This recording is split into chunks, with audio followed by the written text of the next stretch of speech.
guys, and welcome back to Unlock Force for another useful video. So guys, in this video I'm going to be showing you how to fix cannot verify payment information. Contact Apple support for more information. So guys, if you're facing this problem, you will have to watch this video till the end. So guys, here I will give you some possible solution to fix this problem. So guys, the very first solution to this problem is that you will have to sign out your Apple ID and then you will have to sign in again in your iPhone. So guys, open settings on your iPhone, tap on your profile, scroll it below.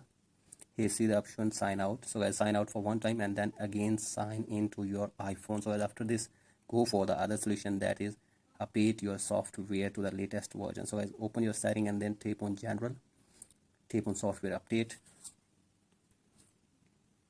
So guys, from here you will have to make it sure that you are using an updated version of iOS. So guys, go back for the other solution, that is add a different payment method in your Apple ID. So guys, open your profile, then tap on payment and shipping.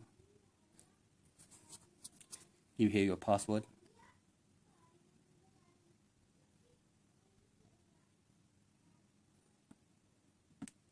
Again, wait for some seconds.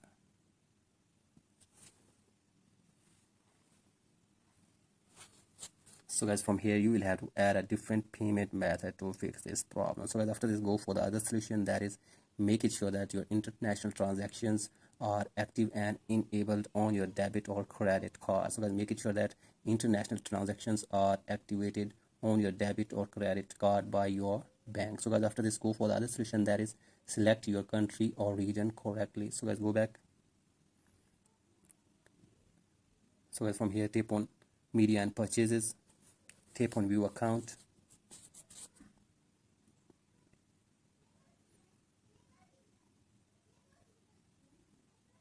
tap on country or region.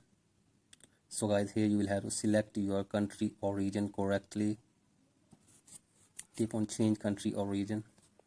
So guys, from here you will have to select your current country. After this, guys, go for the other solution, that is contact Apple support. So guys, go back to your home screen and then open your Safari browser or other, search here for support.apple.com. here it is, tap here, select your device. So guys, from here you can get any help from the Apple authorities and hopefully they will help you to fix this problem. So guys, thank you for watching this video. If you have liked this video, please like and subscribe to my YouTube channel as well. Thank you.